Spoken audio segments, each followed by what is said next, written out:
Hello everyone, glad to be back. Today is 31st of May, now it's 11:30, middle of the day by Moscow time and by time of Vladikavkaz, capital of North Ossetia Alania region of Russian Federation, which is located in northern part of Caucasus Mountains. As you know, for the last 2 days, me and my family we were traveling from Moscow region to North Ossetia Alania, and we did arrive yesterday afternoon. And even though it will take a few days to settle and get ready properly to make content on YouTube, I will start making updates, news updates, and in few days time I will start making additional content about this region, about culture, traditions and history of Ossetian people. And I hope you will find it interesting. We will stay in North Ossetia Alania for summer holidays, at least months or maybe 2. So there will be enough time and opportunities to create some interesting content, hopefully. That being said, let's talk about news now. As I said, there are quite a few very significant developments and news that I like to share with you for this moment. And I will start with yesterday's drone strike of Zelensky's regime on Moscow and Moscow region. Many of you are well informed, I'm quite sure, about yesterday's events. There are different accounts still what did take place. Officially, Russian side stated that it was 8 drones that was launched by Zelensky's regime in direction of Moscow and Moscow region. 5 of them was shot down by Russian air defense systems, and 3 of Ukrainian drones were destroyed by Russian electronic warfare systems, radio electronic warfare systems. And probably you all see videos of exploding Ukrainian drones in empty fields. And that's probably was the case when Ukrainian drone was did lost communication with its operators due to active work of Russian electronic warfare systems. And there were many footages of destruction of Ukrainian drones in the air by Russian missiles of air defense systems when kinetic strike was used. So even though according to Russian side all drones were destroyed, unfortunately some drones did hit civilian apartments, high-rise civilian apartments in Moscow. And fortunately it was just some kind of miracle that no one was killed or wounded during this Ukrainian strike. And there are different accounts also, and I will share information about it too. Ukrainian sources, for example, are saying that Zelensky's regime did launch more than 30 drones in direction of Moscow and Moscow region. Some Russian sources are talking about some 20 drones, 24 drones. So it's hard to tell at this stage how many drones exactly was used by Zelensky's regime during this strike. So we should take any information with pinch of salt. But what is most important that according to Russian officials, nobody was wounded and nobody was killed among civilians, which is great news. If we can talking about some good news in this context. And by the way, of course, there is many statements from Russian officials, high-ranking officials. Everyone is angry, of course. Everyone is angry, and society is angry also, because there are questions how it's even possible that these drones that was launched from Ukrainian territory, from Kharkov region, presumably did reach Moscow and Moscow region.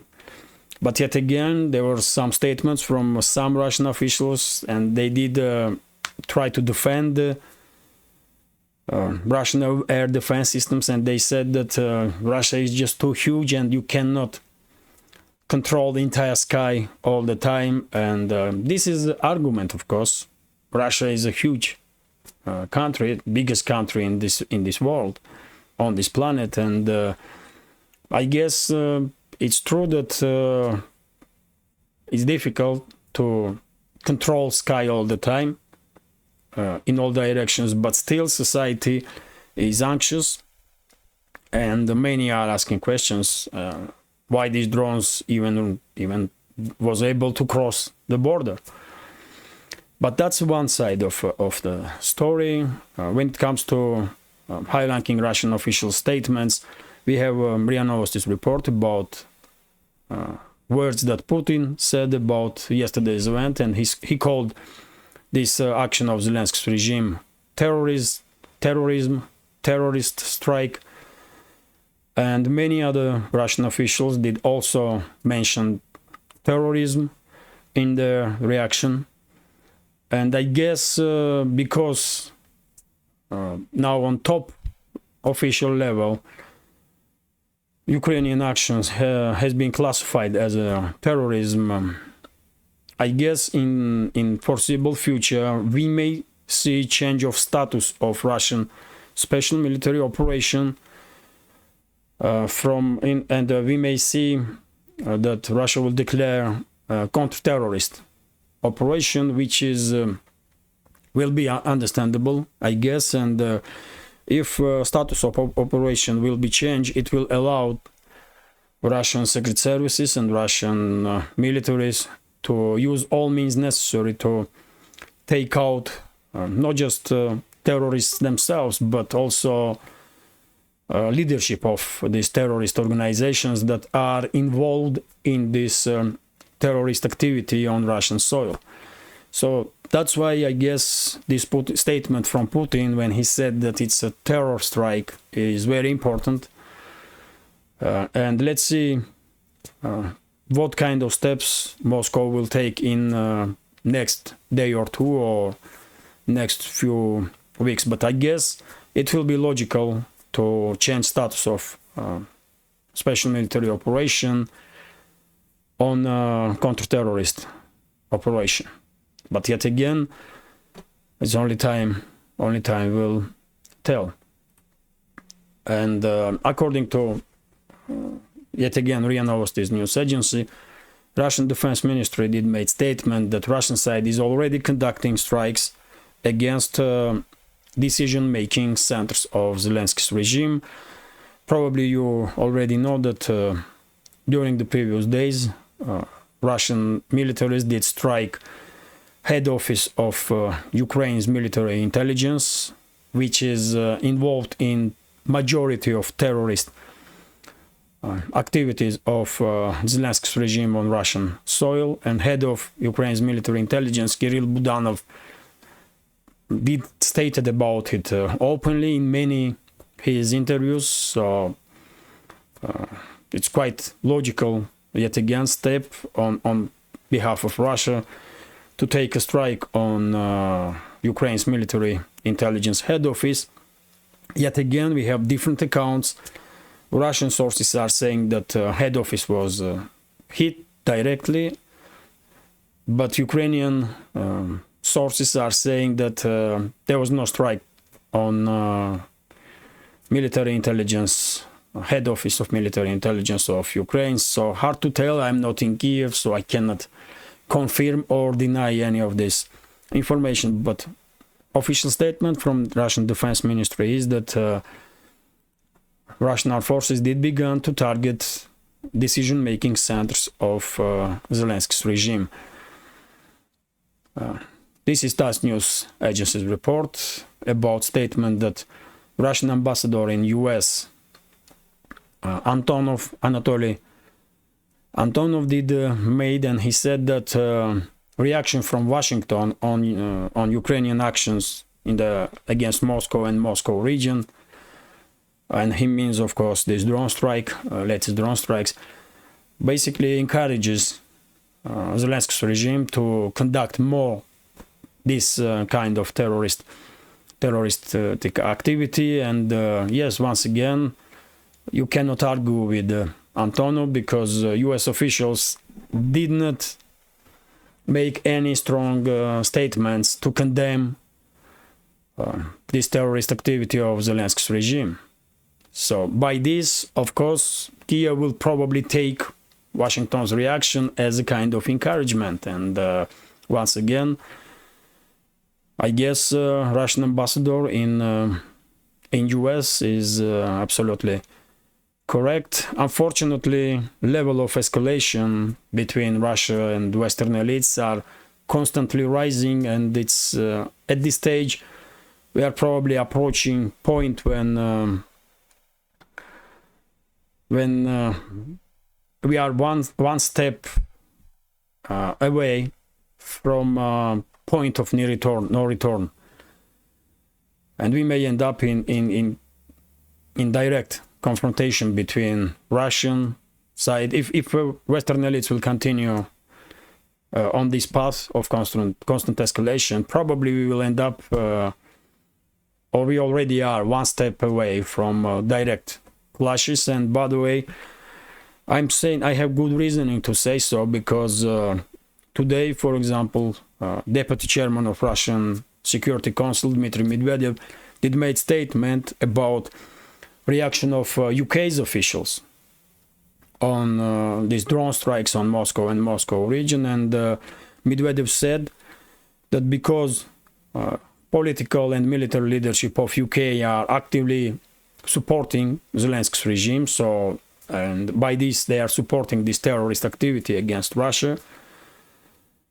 In interpretation of Medvedev, Moscow has every right to see political and military leaders of UK that are involved in anti-Russian activity as a legitimate targets. So this is very strong statements. And we all understand if Moscow will truly take any action against high-ranking officials of military or political officials of UK or any other NATO member states, then we are, all of us are in big trouble, because at that point we may talk about direct clashes, direct confrontation between Russia and NATO member states, which will be end of this world, as I understand. So yes, constant escalation from West, constant escalation by puppets of Western elites that are formally running Ukraine, and I guess it's only a matter of time when we will reach this point of no return, if we already didn't cross it, really. And this is RIA Novosti's report about official reaction of Russian Foreign Ministry on Ukrainian strike on Moscow and Moscow region, and reaction of Western elites on this action. And Zakharova, official representative of Russian Foreign Ministry, did said that Western reaction of Western elites on this terrorist attack is despicable, and Moscow will react accordingly in this kind of behavior from Western elites. Once again, very strong words from Moscow. And by the way, we probably all understand that more this kind of terrorist activities will take place, more angry Russian society will become, and at some point official Moscow may find itself in situation when they are basically forced by society to act more aggressively, and who knows where all of us will end up in that case of scenario. Excuse me. So once again, yes, many people are saying that Zelensky's regime did conduct this terrorist attack to somehow divert attention from losses on the battlefield, to divert attention of Ukrainian society and Western society from all the problems that Zelensky's regime has on the ground, and same time Zelensky's regime wants to show case to the Western masters that they are doing something. But same time, I guess, because of Zelensky's regime is in desperate mode now, they are in desperation. They are trying to provoke direct conflict between Russia and NATO. That's the only hope they have, really. To somehow provoke direct confrontation between Russia and NATO, and I'm afraid Zelensky's regime will conduct much more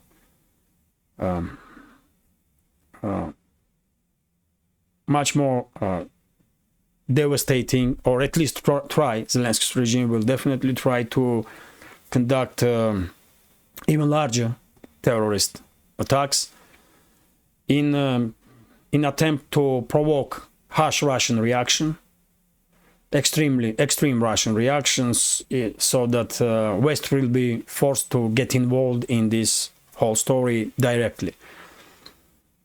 So I do understand that society is very angry. I do understand the emotions are high, and everyone, or almost everyone, wants military and political leadership of that terrorist regime to be neutralized, and terrorists themselves also.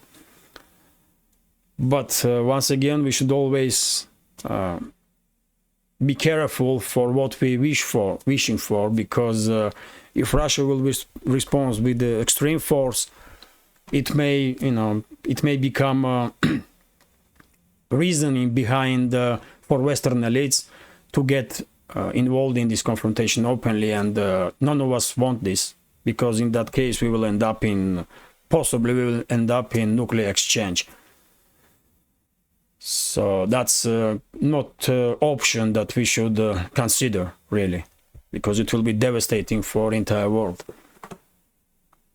But yet again, this constant escalation it's pushing entire world towards global disaster. That's for sure. Let me continue. This is Interfax News Agency, which and this information once again highlights terrorist nature of regime that are running Ukraine currently. And according to this information, leadership of Belgorod region will evacuate kids from Shebekino and Graivoronsky regions of districts of Belgorod region, and we are talking about more than 300 hundreds of kids, and first 300 kids will leave Belgorod region to Voronezh. They will be evacuated to Voronezh, because these districts, Shebekino and Gravyorovsk, are constantly under fire of Zelensky's regime. And I did share on my Telegram channel video footage, for example, of areas that are targeted by Zelensky's regime. It's completely civilian areas. It's playground for kids, it's schools, civilian apartments, parks. And on that video, you can see that nothing military in there. It's completely civilian areas, but once again, we know what kind of regime is in Ukraine, what kind of regime was established in Ukraine since 2014 by active involvement of Washington and London, Brussels, and some other capitals of Western states. And hardly anyone can be surprised that Zelensky's regime is trying to destroy lives of civilians in Russia. So situation is so terrible in these two districts, Shebekina and Gravyarovska, that they are evacuating kids, and the first 300 kids will go to Voronezh today. Let me continue now. This is TASS News Agency's report, according to which head of Chechen Republic Ramzan Kadyrov did make statement that Akhmat special forces are in DPR right now, has been transferred into DPR, Donetsk People's Republic, and they are ready, units of Akhmat special forces are ready to conduct offensive operations and liberate all the settlements of DPR that are still under control of Zelensky's regime. So, by the way, it's quite possible that the Russian side may conduct some offensive operations, large-scale offensive operations, even when Western elites, for example, and many in Ukraine are continuing to talk about some mystical Ukrainian counteroffensive, large-scale counteroffensive, which will never happen.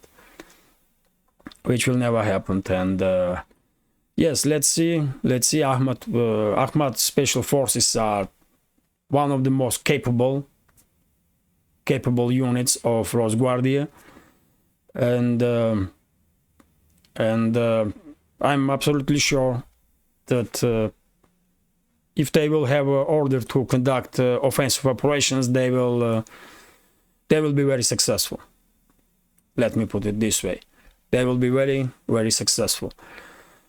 And when it comes to situation on the front line, for last 24 hours, as I understand, it was mainly artillery duels and missile strikes from missile and drone strikes from both sides. But maybe some of you did expect that after yesterday's Ukrainian strike on Moscow, Russia will conduct during previous nights some large-scale missile strike on logistical and military infrastructure of Zelensky's regime, but it did not happen. So probably Russian leadership is working on a retaliatory plan right now, and in foreseeable future we will probably see what will be Russian response on these strikes on Moscow, on Ukrainians, on that Ukrainian failed attempt to strike Moscow. So yes, as I said, for now it's mainly artillery duels on the front line, but according to many sources and even head of Chechen Republic did said that Russian side is preparing to conduct offensive operation and to continue success that Russian side had in Artyomovsk, in Bakhmut area. And I guess it's only a matter of next week or two, and Russian side will start operations to establish control over the Chisov Yar here, west of Bakhmut or Artyomovsk, and then Konstantinovka. And same time, in my reading of this picture, I guess Russian side will become much more active in direction of Seversk, in direction of Liman, and in direction of Kupiansk, to make sure that flanks are secure for beginning of operations in direction of Kramatorsk-Slaviansk defense line. So, which is here, by the way. Russian forces are not far away from Kramatorsk-Slaviansk defense line already. But to secure flanks, I believe Chasiv Yar should be under Russian control, and Konstantinovka also, when it comes to big settlements, because there are a lot of small settlements in that area, and Seversk also, Liman, and Kupiansk. And because Ukrainian side is actively using Kharkov region to strike Belgorod region of Russian Federation and to strike deep inside Russian territory by drones mainly, but sometimes they are trying to hit deep inside Russian territory with missiles also. That was provided by Western elites.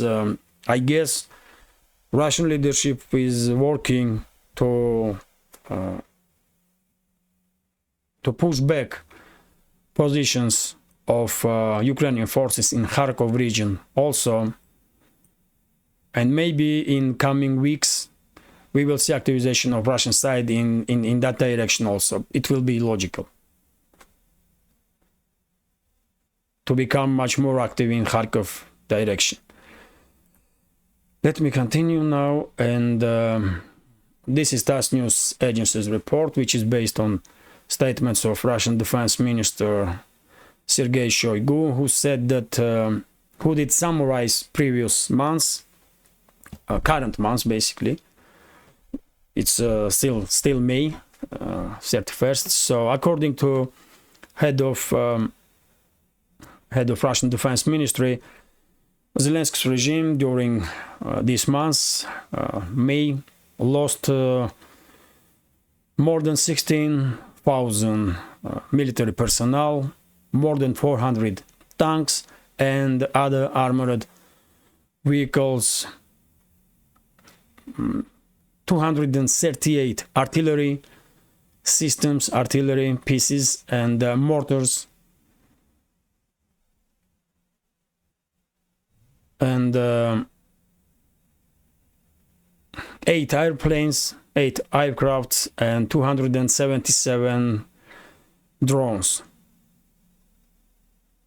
5 helicopters also were destroyed. Oh, let me correct this. How long is this video? It's 27.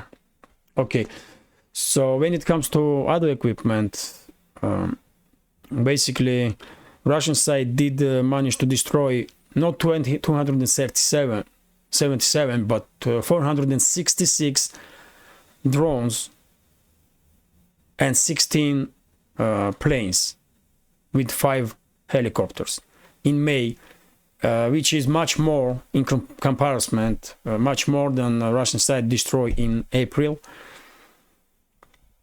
And according to Russian side, Russian air defense systems did manage to shut down 196 missiles that was launched from HIMARS multi-launch rocket systems, and also 29 Storm Shadow missiles. So it's hard to get confused with this, so many numbers here, but yet again, according to Russian Defense Ministry, during the May, Zelensky's regime lost more than 16,000 military personnel, more than 400 tanks and other armored vehicles, armored personnel carriers, I guess, 238 artillery pieces and mortars, and same time, during the May, Russian side did manage to destroy 16 planes, aircraft of Zelensky's regime, 5 helicopters, and 466 drones. The Russian air defense systems did manage to shut down 196 missiles from HIMARS system, MLS, and 29 Storm Shadow missiles. Also 16 HARM anti-radar missiles. So quite significant numbers. Once again, we should always take with pinch of salt statements of officials from any side. But even if you take in account half of these numbers, it's quite significant anyway. It's quite significant numbers anyways. So I guess in May, Zelensky's regime is much less capable of conducting any successful counteroffensives that it was in April, because of this huge number of losses not just in manpower but also in military equipment. This is RIA Novosti's report, and by the way, I hope I did share these numbers well enough, because it's very easy to get confused when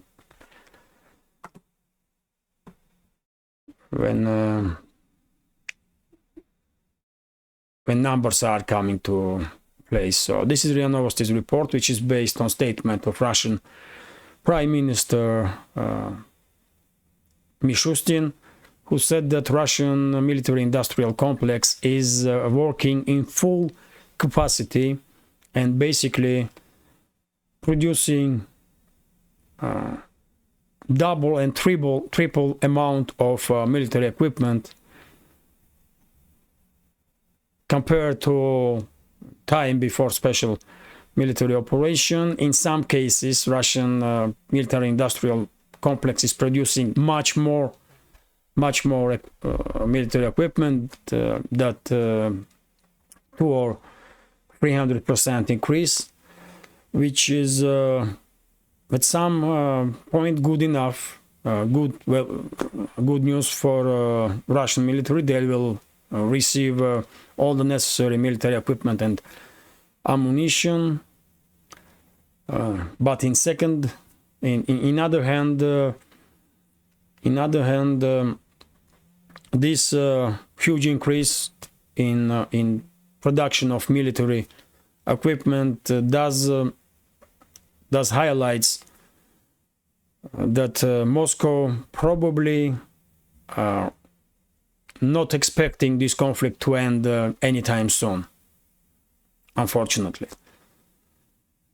And I can understand why Moscow may think that way, because from Western elites we only see constant escalation on almost daily basis.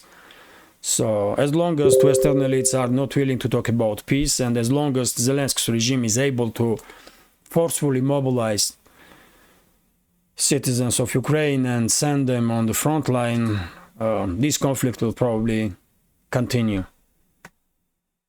And you know my take on it. I think, in my opinion, we will see end of this conflict somewhere around before end of 2024.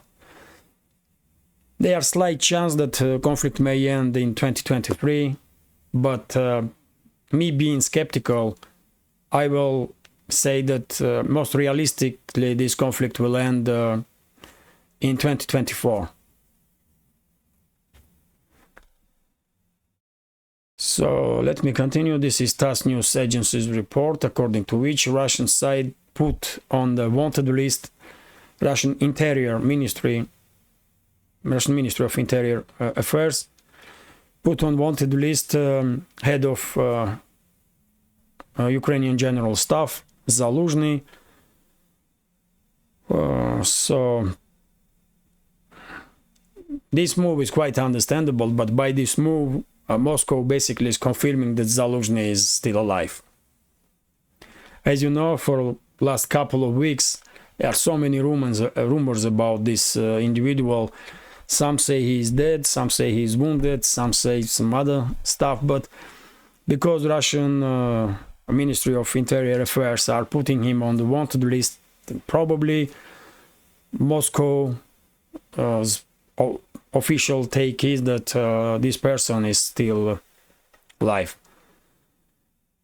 So that's quite understandable move from Russian side. That brings to us some additional information. This is TASS News Agency's report about statements that was made by US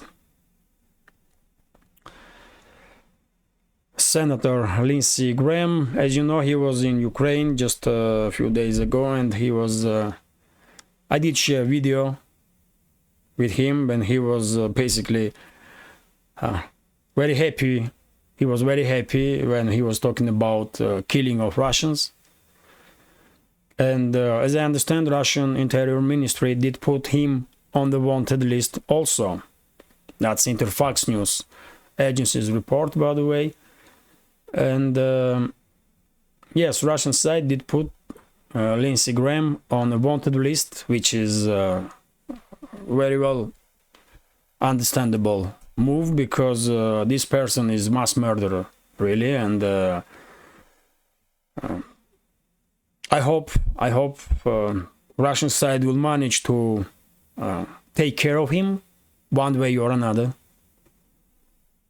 Accidents happen all the time, and when mass murderers are dying during those accidents and war criminals, I mean, that's you know, no one gonna be very much depressed or depressed at all, or unhappy when something like that happens to these kind of war criminals and mass murderers.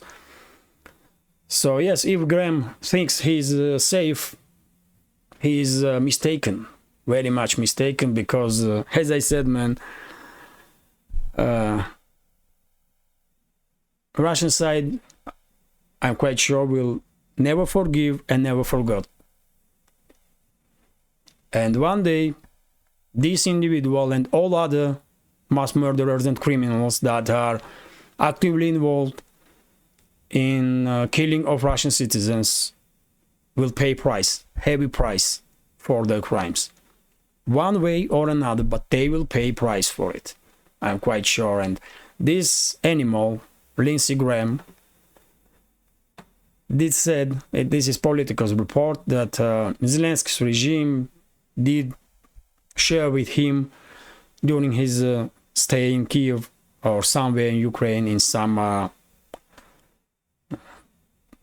bunker, that Zelensky's regime did share with him all the detailed information about some mysterious upcoming Ukrainian counteroffensive which will never take place. And this is once again highlights how desperate not just Zelensky's regime is, but how desperate Western elites are for any good news from battlefield, and they will have they have none of it, and they will have none of it, because there will be no large-scale counteroffensive of Zelensky's regime, because I said many times before, there is not enough reserves, not enough military equipment and ammunition in hands of Zelensky to conduct any large-scale counteroffensive in any direction, and especially in the direction of Azov Sea, to cut this land bridge between Crimea and mainland Russia. And even though Western elites eventually will probably force Zelensky to conduct suicidal mission and start local-scale offensive operations with the last reserves that they have concentrated in Zaporozhye region, in Kherson region, in Dnipropetrovsk region. Once these last reserves will be destroyed by Russian side, then basically Zelensky's regime will end fairly soon, and Ukrainian armed forces will cease to exist as a more or less capable entity. Morale in Ukrainian armed forces already are terrible, because, as I said, majority of Ukrainian soldiers are forcefully mobilized and sent to frontline. So what you're gonna expect from forcefully mobilized reservists? Poorly equipped, poorly trained reservists. What you gonna expect? So yes, these statements from Lindsey Graham and rest of those criminals in the Western elites, just highlighting how desperate they really are for any good news from Ukraine. So this is RT's news agency, according to which US claims unprofessional intercept by Chinese fighter jet. I did share on my Telegram footage of that incident, which took place on 26th of May. As you can see, Chinese J-16 is intercepting US reconnaissance aircraft.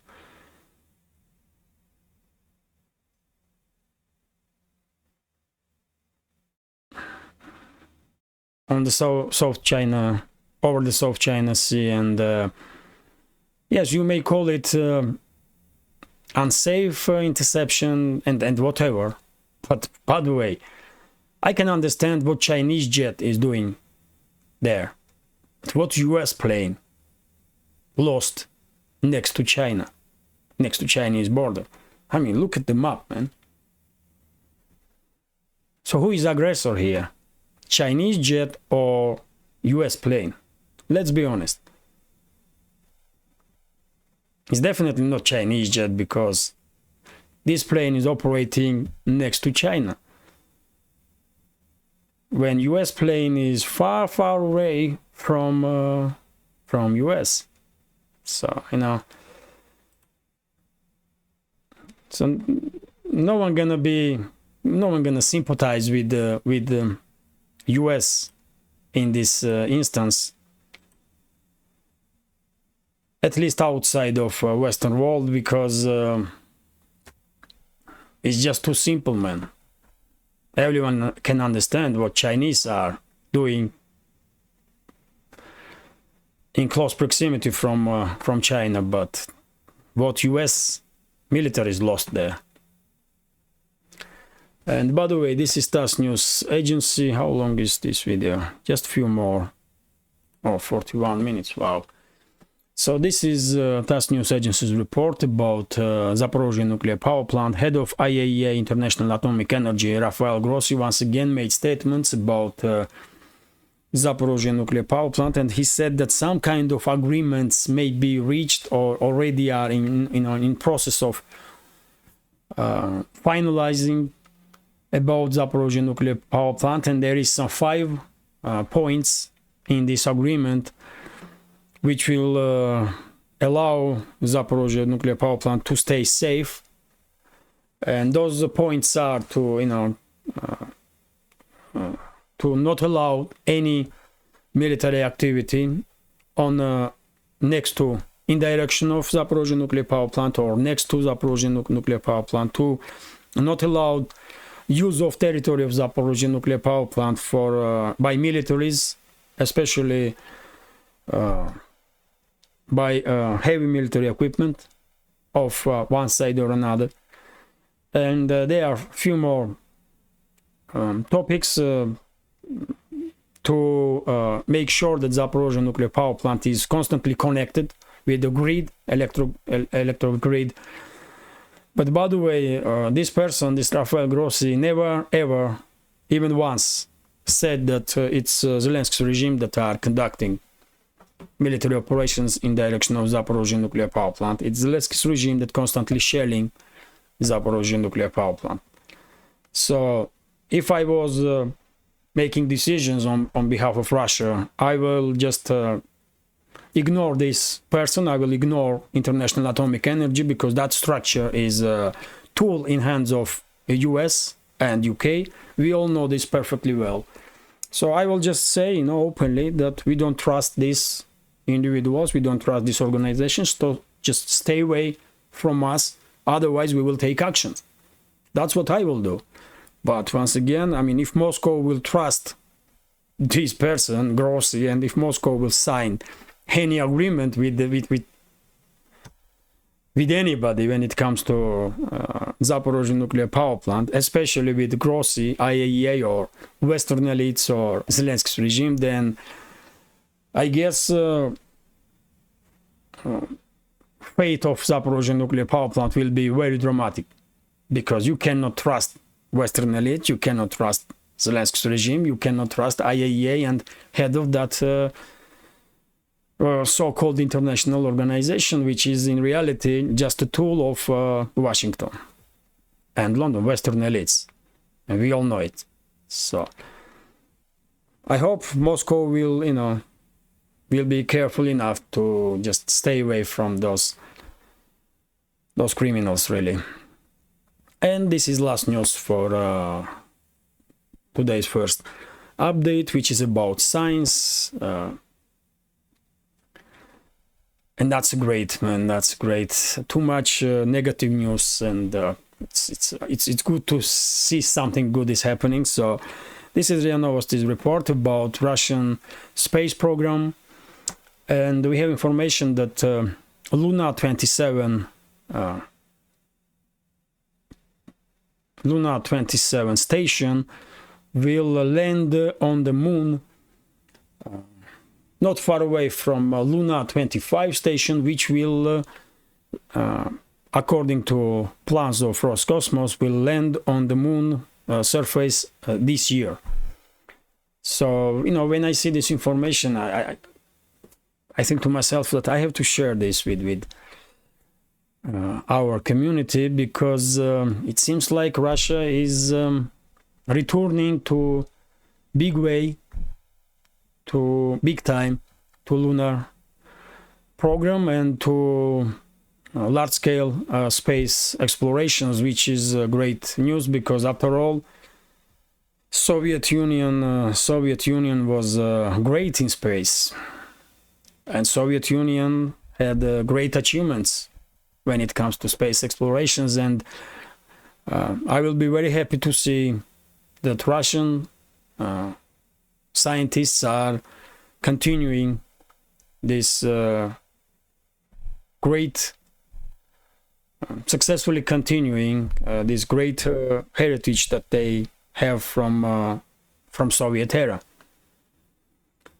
So let's hope Russian lunar program will be successful, and this year Lunar 25 will land on the moon, and fairly soon Lunar 27 also.